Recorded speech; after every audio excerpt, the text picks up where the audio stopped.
Вітаем вас. І працягваем добрую традыцыю. Нядзелю падводзіць разам вынікі культурнага тыдня. У студыі з вами Ганна Панцялеева і Дмітрий Карась.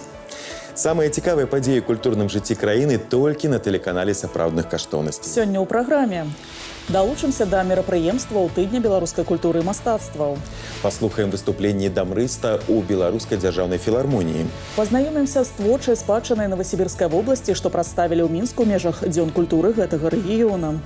Даведаемся пра культурныя праекты, арганізаваныя пасольствам Ісламскай Рэспублікі Пакістан у Рэспубліцы Беларусь да 30годдзя дыпламатычных адносін паміж нашымі краінамі. Акунемся ў свет чараўніцтва і маляўнічых уражанняў падчас новай праграмы ў беларускім дзяржаўным цырку. Разгледзім багацце і гармонію беларускай прыроды на выставе Анатоля Дрыбаса ў мастацкай галерэі «Універсітэт культуры». І узгадаем, як прайшла ў сталічных культурных установах міжнародная акцыя «Ноч музеяў». Дзяржаўнаму літаратурнаму музею Янкі Купалы 80 гадоў. З нагоды свята на гэтым культурным тыдні ва ўстанове прайшло тэматычнае мерапрыемства з днём нараджэння музей. Дом под тополей. Менавіта так называлі дом Івана Дамінікавіча Луцэвіча. Гасціннае месца, дзе заўсёды гучалі вершы і цікавыя размовы. А гаспадыня Уладзіслава Францаўна Луцэвіч кожнага запрашала за стол. Менавіта яна і была першым дырэктарам Купалавага дома. Місія, якую неадкладна виконувала Уладзіслава Францаўна Луцэвіч, жонка паэта, працягваюць выконваць і супрацоўнікі ўжо гэтага музея 21 стагоддзя. Дзень беларускага кіно і тэатра, этналогіі, фальклора, музыкі, выяўленчага мастацтва і архітэктуры і дзень старажытна-беларускай культуры. У Нацыянальнай акадэміі навук Беларусі правялі тыдзень беларускай культуры і мастацтваў. Цягам 5 дзён публіцы прапанавалі лекцыі, круглыя сталы, інтэрактыўныя заняткі, кінапаказы, сустрэчы, культурна-асветніцкія і адукацыйныя забаўляльныя мерапрыемствы. Падрабязнасці ў нашага карэспандэнта Алеся Мойскага. У чым перавага кінамастацтва над вербальным складнікам? Што спявала прыдворная капэла радзівілаў і чым адрозніваюцца беларускія народныя музычныя інструменты ад кітайскіх? Гэтымі і іншымі пытаннямі задаліся даследчыкі Акадэміі навук падчас тыдня беларускай культуры і мастацтваў. Адкрыў асветніцкі тыдзень кінапаказ-даклад «Стварыць мастацтва з пекла зямнога», прысвечаны франтавым кінадакументалістам-беларусам і кіналетапісу вызвалення нашай краіны ад карычневай чумы. Соотношение между ролью документального кадра и вербального комментария, оно на протяжении всей истории и телевидения, и кинематографа непрестанно менялось. Аудиальное и визуальное вступали в разные комбинации и находились в разных, в кавычках, взаимоотношениях. Поэтому обратиться к тому историческому периоду, когда ценность именно изображения, именно кадра, без всякого превходящего комментария, была практически абсолютной, а таковым является период Великой Отечественной войны, нам сегодня чрезвычайно полезно, нужно как для теории, так и для практики. На гэта мерапрыемства былі запрошаны нашчадкі некаторых ваенных кінааператараў. Галіна Ўдавянкова падзялілася, што актыўная творчая дзейнасць бацькі прыйшлася на час, калі яна была зусім маленькай. Да, уже он стал снимать даже вот художественные фильмы. Я за станиной аппарата Миколка Паровоз. Вот единственное, что я помню, по картинкам, по фотографиям. Поэтому чисто так по творчеству, как-то мне сложно, наверное, сказать. Я просто могу сказать, что он очень большое внимание уделял молодежи, руководил и художественным руководителем был студии при Политехническом институте. Там была такая студия любителей. Он передавал свои навыки. И всегда он с молодежью очень так хорошо как-то контактировал. Все всегда его очень так любили. Кандыдат мастацтвазнаўства Константин Ремішеўскі падчас дня кіно ў межах тыдня расказаў пра такіх асоб, як Іосиф Венярович, Михаил Беров, Владимир Тяслюк. Где-то я понимаю, что это сейчас струя такая пошла. Но вообще я вам должна сказать, что все, что есть в Дзержинске, я давала там, смотрела сама. Когда я работала, я очень много в Дзержинск ездила и искала хронику. Я вам должна сказать, это фантастическая хроника. Может, потому что я сама работала, но это действительно сталкиваешься с такими моментами, которые ты просто не знаешь. Працягнулі тыдзень беларускай культуры, дні музыкі, выяўленчага мастацтва і архітэктуры, старажытна-беларускай культуры, а таксама дзень этнаграфіі і фальклору, дзе ўзгадалі ў тым ліку спецыялістаў, якія калісьці працавалі ў цэнтры даследаванняў беларускай культуры, мовы і літаратуры. Это быў круглы стол, прысвечаны выбітнаму беларускаму вучонаму, акадэмічнаму вучонаму, які ўсё жыццё працаваў у інстытуце искусствоведення, этнаграфіі і фальклора імені Кандрата Крапівы. Вось это адзін з філіалаў нашага сучаснага цэнтра. Ігор Всеволодович Шаквін. Ось, это сапраўды талантлівы этнолог, антраполог. Ён вывучаў этнічную гісторыю, то есть даследаваў паходжання, скажем так, беларусаў. Таксама ён зрабіў вялікі ўнёсак у антрапалогію, таму што дзякуючы ягоным навуковым распрацоўкам быў адноўлены облік старажытнага чалавека на тэрыторыі Беларусі.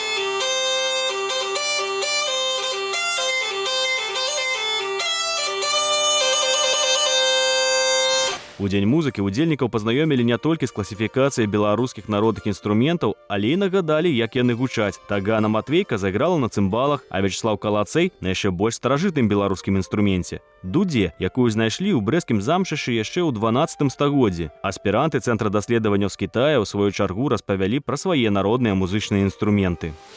Вот это инструменты, которые называются хулус, традиционный китайский. И это из провинции Юньнань. Да, вот это когда праздник, когда и между юношей и девушкой любви, тогда нужно использовать такой инструмент. Раньше я попробовал чуть-чуть, да, цимбал. Это у Китая тоже есть цимбал.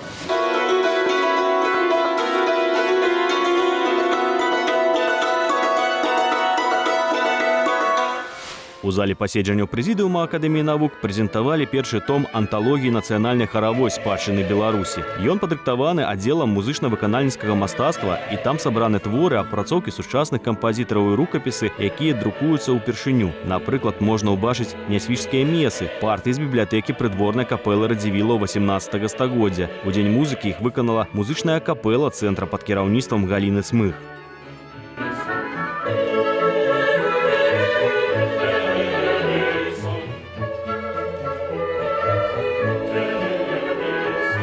Наш музыковед Тамара Лихач, она сейчас работает в Академии музыки, собрала вокальную партитуру, а инструментальная утеряна, или, возможно, ее и не было, потому что импровизировали музыканты.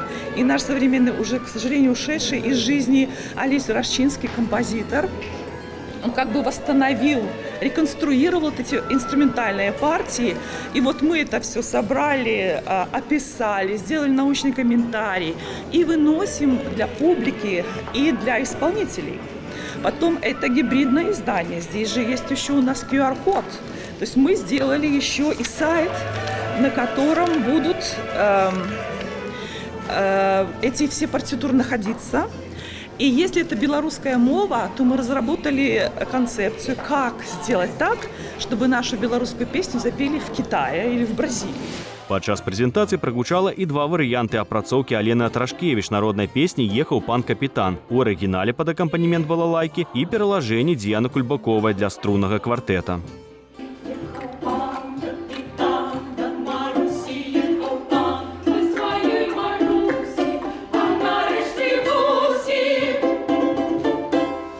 Удивительное тоже дело, капелла при Академии наук, понимаете, да?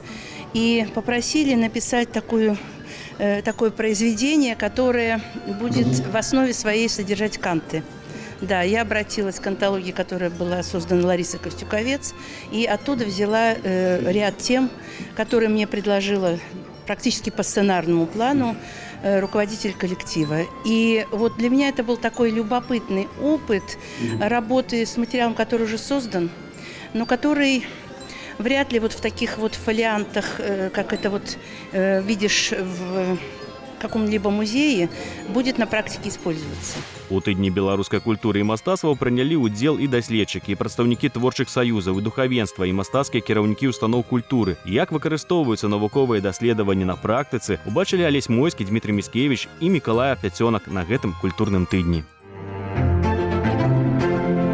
У беларускай дзяржаўнай філармоніі на бягучым тыдні гучала домра. У малой зале мяры гурашырмы ў межах праекта «Folk Strings» выступілі Тацяна Кім і Дмітрый Тітоў.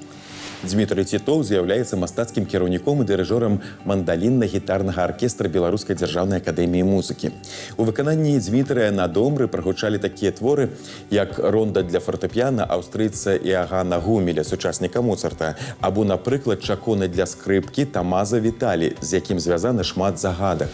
По поводу этого произведения вообще много ходит таких слухов, что, может быть, это даже не Тамаза Виталий написал. Может быть, это его отец написал, или его брат написал, или вот как идет у нас переложение Леопольда Шарлье. Да, вот. Некоторые считают, что это вообще произведение вот написал Шарлье, а Виталий как-то он вообще не имеет к этому отношения. Мінск і Новосібірск падзяляюць больш за 1700 кіламетраў. Але для творчых сувязей не існуе адлегласці. На бягучым тыдні ў нашай краіне прайшлі дні культуры Новосібірскай вобласці. Цягам 3 дзён публіцы былі прадстаўлены лепшыя ўзоры культурнай спадчыны рэгіёна. На розных пляцоўках краіны былі арганізаваны паказы спектакляў вядучых тэатраў і экспанаванне выстаў са збору Новосібірскага дзяржаўнага мастацкага музея і Новосібірскага дзяржаўнага краязнаўчага музея. Адкрыў культурную акцыю гала-канцэрт майстроў мастацтваў, што прайшоў на сцэне Вялікага тэатра Беларусі. Іх выканальніцкае мастацтва айчынная публіка магла ўбачыць і ў Беларускім дзяржаўным акадэмічным музычным тэатры. Тут выступіла трупа Новосибирского музычного театра с премьеры минулого сезона спектаклем-ревю «Оперетта назавжды». Я думаю, независимо от того, в каком государстве мы живем ли в Беларуси, живем ли в России, живем ли в Будапеште или в Париже, музыка, которая звучит в нашем этом ревю, она будет доступна и знакома всем. Імпрэза прадстаўляе музычны агляд па свеце аперэты і дэманструе гледачам розныя этапы развіцця жанру. Усяго ў пастаноўцы больш за 20 музычных нумароў, сярод іх фрагменты твораў Сільва, «Вясёлая ўдава» і «Лятучая мыш». Жыхары сталіцы змаглі пачуць сачыненне Жака Афенбаха, аднаго з родапачынальнікаў аперэты. Галоўную ролю ён надаваў рытмам марша, вальса, галопа і канкана. Музыка ж прадстаўнікоў неавенскага стылю Імрэ Кальмана і Франца Легара адрозніваецца шчодрасцю мелодыкі. Он у нас в городе идет без добавления мюзикловских. Здесь у нас будет немножко в конце мюзикловских номеров, чтобы разбавить. Вот. А в Новосибирске у нас идут отдельно концерт-мюзиклы, отдельно концерт-оперетта. У рамках Дзён культуры ў Мінску таксама быў арганізаваны шэраг тэматычных выстаў. Так, напрыклад, у Нацыянальным мастацкім музеі Рэспублікі Беларусь адкрыта экспазіцыя з сімвалічнай назвай «Сібір шматаблічная». Менавіта гэты выраз стаў своеасаблівым слоганам усёй ініцыятывы. Праект складаецца з фондаў Новосібірскага дзяржаўнага мастацкага музея.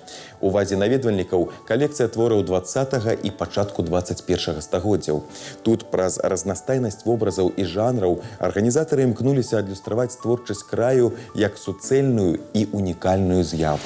Художники из многих-многих городов Сибири, из разных регионов, но всех их объединяет любовь к родному краю, любовь к нашей суровой порой сибирской природе, любовь к людям, которые живут у нас в Сибири.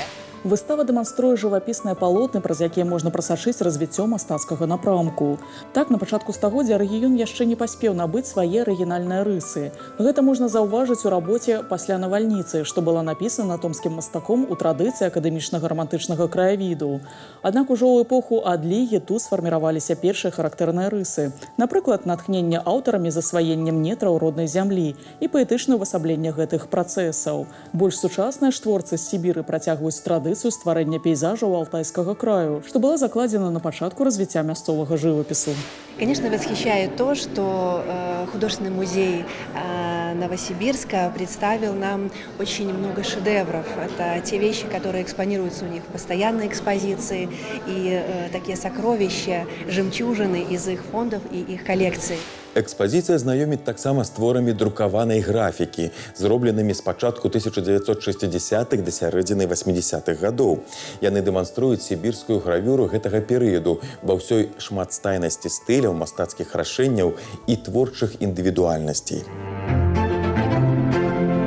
Мастацтва на калёсах. У Мінску на гэтым культурным тыдні прэзентавалі трамвай, дэкарыраваны ў пакістанскім стылі трак-арт.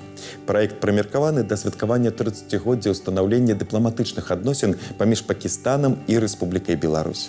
Трак-арт – гэта разнавіднасць фальклорнага мастацтва азіяцкай краіны, якому ўжо больш за 100 гадоў. Каларытны тюнінг грузавікоў і аўтобусаў вельмі папулярны ў Пакістане. За дзіўнымі ўзорамі, якімі мясцовыя кіроўцы ўпрыгожваюць свае машыны, утоенае імкнення паказаць сваю культуру. На кузаў наносяць розныя арнаменты, партрэты герояў, выявы птушак і жывёл ці прыродных матываў. На сталічным трамваі намаляваны нацыянальныя славутасці Беларусі, Пакістана і арнамент. Цягам года адзін з вагонаў маршруту нумар 9 будзе курсіраваць па вуліцах горада і знаёміць гараджан і гасцей Мінска з мастацкай спадчынай і культурай абедзвюх краін. Пра іншыя культурныя праекты, ініцыяваныя пасольствам Ісламскай Рэспублікі Пакістан у Рэспубліцы Беларусь да юбілею дыпламатычных адносін, а таксама канцэрты і выставы, што будуць прадстаўлены ў межах фестывалю нацыянальных культур і славянскага базару ў Віцебску, у наступнай размове. Господин посол, здравствуйте. У тех, кто следит за вашими буднями, складывается ощущение, что вы ежедневно инициируете новые культурные проекты. Как за несколько лет вашей дипломатической миссии удалось наладить связи с столькими культурными институциями? Хотелось бы сказать, что ключом к успеху всегда являются две составляющие. Первым фактором является активность посольства, и вторым фактором является поддержка с белорусской стороны. Мы всегда благодарны белорусской стороне за их активное участие и поддержку всех наших культурных инициатив. С нашей стороны мы всегда стараемся запланировать все наши мероприятия заранее, потом выводим предложения и получаем положительный ответ. И после того, как было приложено огромное количество совместных усилий, мы получаем хороший результат. Если вернуться к началу вашей дипломатической миссии, к тому времени вашими предшественниками было подписано более 70 меморандумов. А какое место в них занимали соглашения, касающиеся сферы культуры? Хотелось бы отметить, что когда я приехал, я понял, что была уже хорошая прочная база, и было подписано огромное количество меморандумов о взаимопонимании не только в сфере культуры, в различных сферах. За время моей дипломатической миссии было подписано около 14-15 новых меморандумов, и сейчас в проекте подписания находится еще около 20. Я не знаю, сколько из них было в сфере культуры, но я считаю, что достаточно большое количество, и я решил, что нужно претворять их в жизнь. Мы, конечно же, создавали новые проекты, появлялись новые инициативы, и мы решили, что культурные проекты должны осуществляться не только в Минске, но и в других городах Беларуси. Какие из прошедших культурных мероприятий в этом году представляются вам наиболее важными? Сложно выбрать из всех мероприятий одно, наиболее важное, но я постараюсь немножечко обрисовать каждое. Например, участие посольства в международной книжной выставке, где мы презентовали 2 книги. Первая книга была о Пакистане. Ее издавало посольство в прошлом году. Вторую книгу написал русский поэт Владимир Лисовой о пакистанском поэте Пламя Фаиза. И специально для выставки мы привезли этого русского поэта для презентации книги. Помимо этого, посольство организовало павильон, который могли посещать гости выставки и ознакомиться поближе с литературой Пакистана. Среди других культурных активностей посольства были открыты различные культурные центры. Например, в рамках празднования 30-летнего юбилея установления дипломатических отношений был открыт культурный центр в Университете культуры и искусств. Помимо этого, был организован прием в одном замечательном отеле в марте месяце, где присутствовало около 250 гостей из разных сфер. Во время приема проходила выставка фотографий, VIP-визитов и очень важных визитов представителей делегаций и министерств обеих стран, которые происходили за 30 лет дипломатической дружбы между обеими странами. Помимо этого, в апреле состоялось 2 концерта. Один из этих концертов проходил в Белорусском государственном университете культуры и искусств, другой в Республиканской гимназии и колледже при Академии музыки. Специально для этих выступлений мы привезли пакистанских музыкантов, которые выступали как сольно, исполняя традиционную национальную пакистанскую музыку. Также мы задействовали студентов, которые выступали как с пакистанскими национальными танцами, так и с пакистанскими песнями, с инструментальными композициями. Помимо этого, Татьяна Кремес, наша сотрудница, исполняла на обоих мероприятиях песни на урду, и в конце гостям была представлена пакистанская национальная кухня. Блюдо можно было отведать. Кроме того, была выпущена марка, чтобы ознаменовать 30-летний юбилей дипломатических отношений. Также министры обеих стран обменялись письмами и поздравлениями. На Национальной библиотеке Беларуси была бегущая строка, которая также напомнила о 30-летнем юбилее дипломатических отношений между обеими странами, и также посольство участвовало в международной туристической выставке «Отдых», где выступало с 30-минутной программой презентаций и творческими номерами. Какие мероприятия и проекты являются результатом постоянных связей посольства с культурными и учебными заведениями страны? Мы активно участвуем и организовываем совместные проекты с образовательными и культурными заведениями Республики Беларусь. Мы встречались с ректорами различных университетов, и технических, и лингвистических, культурных и с колледжами также. Даже со школами города Минска. В прошлом году к нам дважды приходили школьники, где-то около 20-30 человек, которым мы показываем видео о Пакистане, рассказываем о нашей стране, проводим совместные выставки, когда дети рисуют Пакистан. Совместные выступления, где дети исполняют белорусские композиции. Мы прикладываем максимум усилий, чтобы представители обеих стран могли понять душу и культуру друг друга. Я вам расскажу схему организации мероприятий. Например, сначала организуется встреча на высшем уровне. В прошлом году мы встретились с ректором Минского государственного лингвистического университета, во время которой мы обсуждали около 4-5 разных вещей, в том числе прохождение студентами университета практики в стенах посольства. Также мы обсуждали, что было бы хорошо открыть культурный центр Пакистана, потому что культурный центр Беларуси был открыт в Пакистанском национальном университете современных языков в Исламабаде. Дальше все планы претворялись в жизнь. Мы, например, обсудили, что наравне с другими иностранными языками урду является интересным, красивым и важным языком, и было бы хорошо провести Международный день урду.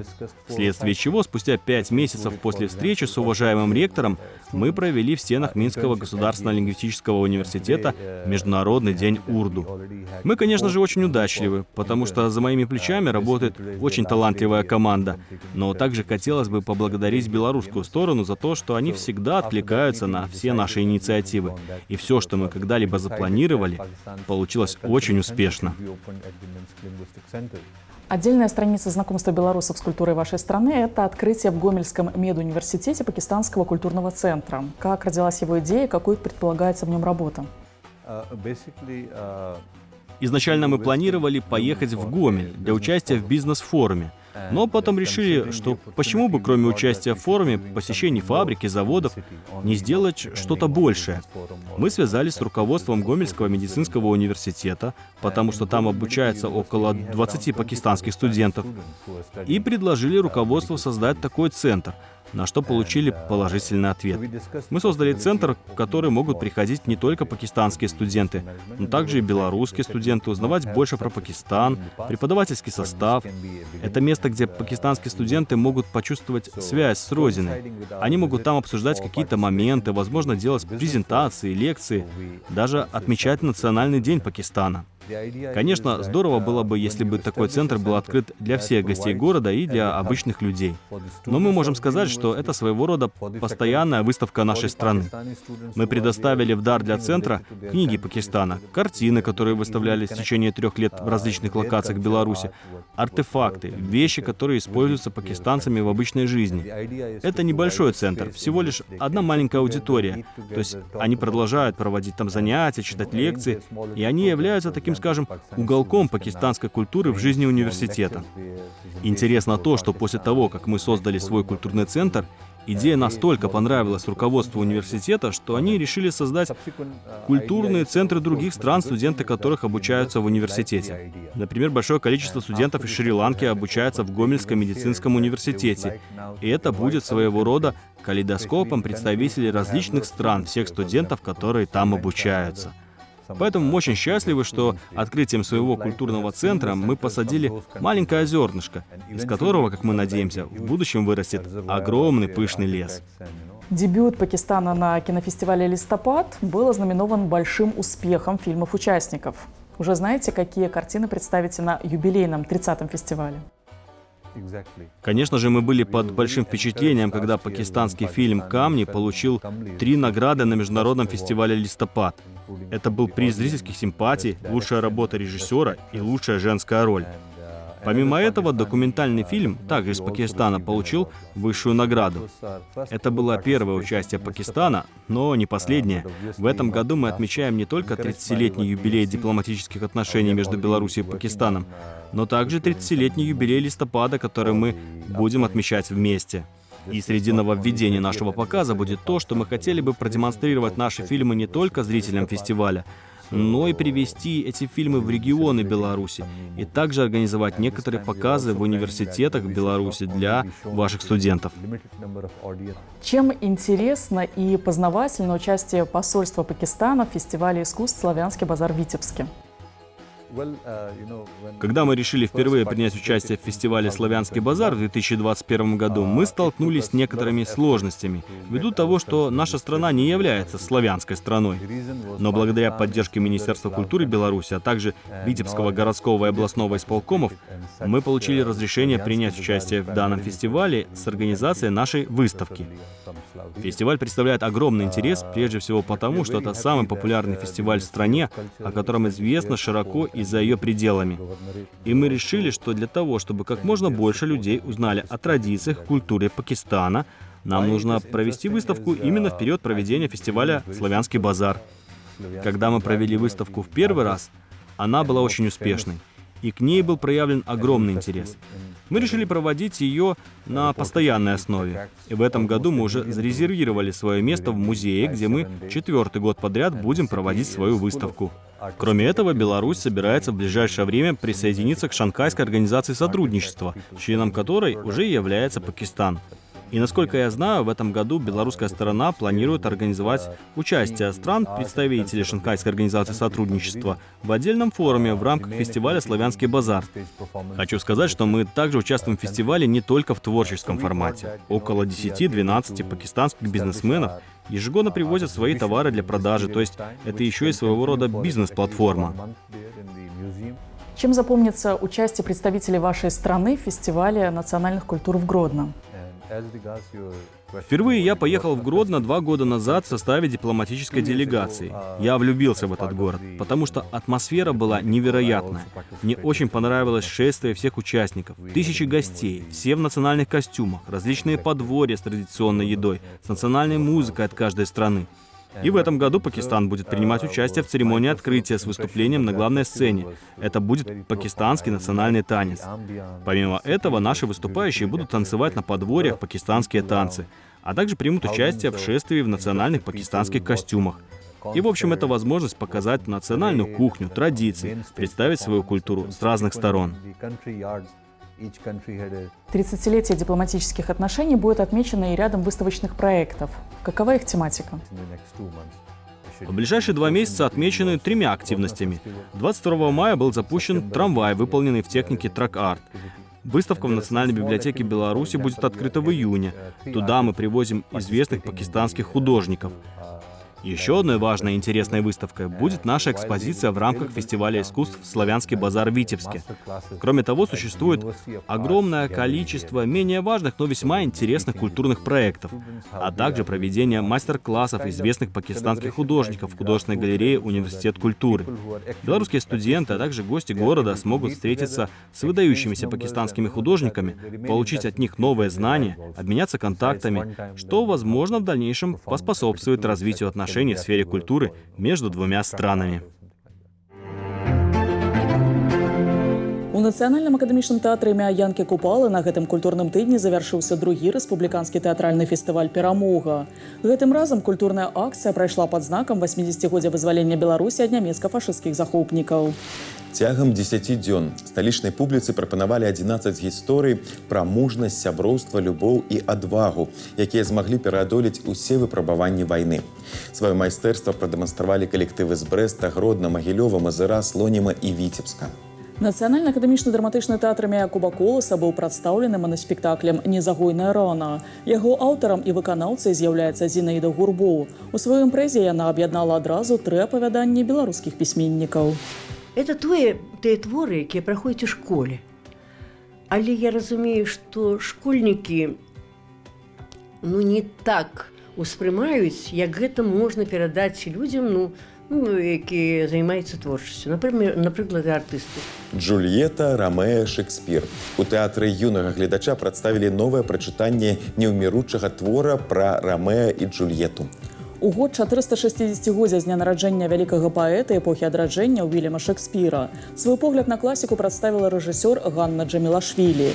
Шекспир не медленный автор. Шекспир быстрый, страстный, очень яркий, очень жадный на события драматург. Поэтому, мне кажется, это все настолько сочетается с сегодняшним временем, что невозможно его не ставить и не обращать на него внимания. Яркія эмоцыі, таямніцы і пацешныя выпрабаванні. У Белдзяржцырку прадставілі новую праграму «Цырка лета». Акунуцца ў свет чараўніцтва і маляўнічых уражанняў можна будзе да жніўня. Цёплымі эмоцыямі падзеляцца з гледачамі акрабаты на падвойным трампліне, паветраныя гімнасты, наезднікі на конях, жанглёры і клоуны. На арэне таксама выступяць тыгры, папугаі, дрэсіраваныя коткі і сабачкі. Это программа классика, будем так говорить. Это хорошая трюковая часть, это воздух, это хорошая клоунада и, конечно, дрессура. Ну и, в общем-то, впервые в Белорусском государственном цирке будут выступать труппа из Монголии. Это будет классик, это будет красиво, это будет здорово. У мастацкай галерэі «Універсітэт культуры» на гэтым культурным тыдні адкрылася персанальная фотовыстава Анатоля Дрыбаса «Вакол нас». Сёлета фотограф, сябра Беларускага саюза журналістаў, адзначыць 75-годдзе. Аўтар прафесійна займаецца фатаграфіяй з 1981 года. У яго творчым багажы 8 фотоальбомаў, прысвечаных сталіцы, і на новай экспазіцыі можна ўбачыць горад-герой з самых нечаканых ракурсаў. Дазваляюць гэта рабіць шырокавугольныя і тэлеаб'ектывы, рыбіна вока і самыя розныя фотоапараты. А новую тэхніку Анатоль Прокопавіч ужо да юбілею прыдбаў. У нас в фотоклубе Минск регулярно проводят конкурсы на разные темы. Там, например, вид из окна, там какие-то портреты, там разные были. И один из конкурсов был кадр «Размытие в кадре». Ну и вот как раз я делал для энциклопедии новую линию, снимал метро. Это со штатива, с рук так никогда не снимешь. И все-таки я дождался, пока было 2 поезда, один туда, второй обратно. И они уже двигались. Поэтому получился такой достаточно уникальный кадр, который просто так кто-то любитель не снимет, потому что с рук уже все будет не резко. Тут выдержка достаточно большая, наверное, секунду, может даже 2, где-то так. Вот, поэтому народ оценил, коллеги, и первое место мне дали. Не ўсе ведаюць, але міжнародная акцыя «Ноч музеяў» працягваецца ў краіне. І на гэтым культурным тыдні у яе межах у археалагічным музеі Бярэсце адбылася берасцейская маёўка 2024, дзе наведвальнікам прапанавалі сярэднявечныя гульні, квесты і фаер-шоу. А ў лідскім гісторыка-мастацкім музеі прапанавалі далучыцца да культурнай бяссонніцы ў межах праекта «Магія агню і святла». І сёння ў яго праграме экскурсія ў дом паэта Валянціна Таўлая. У гэтым годзе тэма міжнароднай акцыі гучыць як музеі, адукацыі, навуковыя даследаванні. Толькі ў Мінску спецыяльныя праграмы падрыхтавалі 37 музеяў і арт-прасторы. Падчас акцыі адкрылася шмат выстаў, якія працягваюць працаваць і зараз. Наша карэспандэнт Марыя Брэхун завітала на некалькі лакацый, паглядзела перформансы, паўдзельнічала ў майстар-класах і інтэрактывах. Падрабязнасці ў наступным сюжэце. Стварыць сабе памятныя падарункі з ночы музеяў можна было на шматлікіх майстар-класах. Незвычайную торбачку з уласным малюнкам прапанавалі зрабіць у дзяржаўным літаратурным мемарыяльным музеі Якуба Коласа. Далучымся да заняткаў. У садзе за будынкам музею ва ўтульнай альтанцы размясціліся дзеці і дарослыя. На сталах фарбы і пэнзлі. Кожны захоплены творчай справай сярод дрэў, некаторыя з якіх пасадзіў сам пясняр. Гэтым разам наша музейная ноч «Колас часу» прысвечаная падарункам. У гэтым годзе наш музей святкуе 65 год існавання як музейная установа. Але мы вырашылі не прымаць падаркі, а рабіць ім усім нашым наведвальнікам. Паглыбіцца ў гісторыю можна было дзякуючы гістарычнаму клубу «Нашчадкі». Наведвальнікам расказалі пра уніформу Першай сусветнай вайны і цікавыя моманты пра Якуба Коласа ў ваенныя часы. У нас тут представлен небольшой экспозиционный стол по Первой мировой войне. Дело в том, что Якуб Колас на территории музея, в котором мы находимся, он сам непосредственно принимал участие в Первой мировой войне. То есть это была как бы прямая связь между поэтом и тем временем, в котором он жил. Он во время Первой мировой войны дослужился до офицерского чина. И у нас вы можете посмотреть как бы на те предметы и вещи, экспонаты, которые были непосредственно представлены в тот период времени. Майстар-клас па традыцыйных беларускіх танцах правёў этнограф Алесь Лось разам са сваім музычным калектывам. Ахвотных паўдзельнічаць было шмат, але месца ў дворыку каля музея хапіла ўсім. Для аўтааматараў падрыхтавалі асаблівы падарунак і прадэманстравалі аналагі аўтамабілю Якуба Коласа. Вельмі прыемна, што ў гэты дзень у нас шмат сумесных праектаў. Першы быў сумесны праект, які мы распачыналі наш музею з гадзіны дня. Гэта прэзентацыя адной карціны гасцявога прадмета з музея імя Бялыніцкага Бірулі ў Бялынічах. І таксама быў у нас яшчэ сумесны праект з музеем, інтэрактыўным музеем НОС, дзе можна адчуць араматы, створаныя па творах Якуба Коласа. Арамат дуба, арамат сасны, арамат бярозы. На лесвіцы Нацыянальнага мастацкага музея гасцей сустракаў спевамі ансамбль Інстытута пагранічнай службы Рэспублікі Беларусь. На ўваходзе можна было пабачыць незвычайную светлавую экспозицию. В 2024 году концепция связана со светом. Нашу сегодняшнюю ночь, волшебный вечер, мы назвали «Траектория света 85». В первую очередь, конечно, мы хотели подсветить то, что за плечами у Национального художественного 85 световых лет. Этот год для художественного музея юбилейный год. Смысл света, он очень собирательный, красивый, сильный, мощный. Госці змаглі наведаць майстар-класы па скетчынгу, лінагравюры, выцінанцы, а таксама інтэрактыўныя пляцоўкі, святло і тэхналогіі і сонечная сістэма. У гэтую ноч некаторыя карціны ажывалі, наведвальнікам прадставілі незвычайныя перформансы.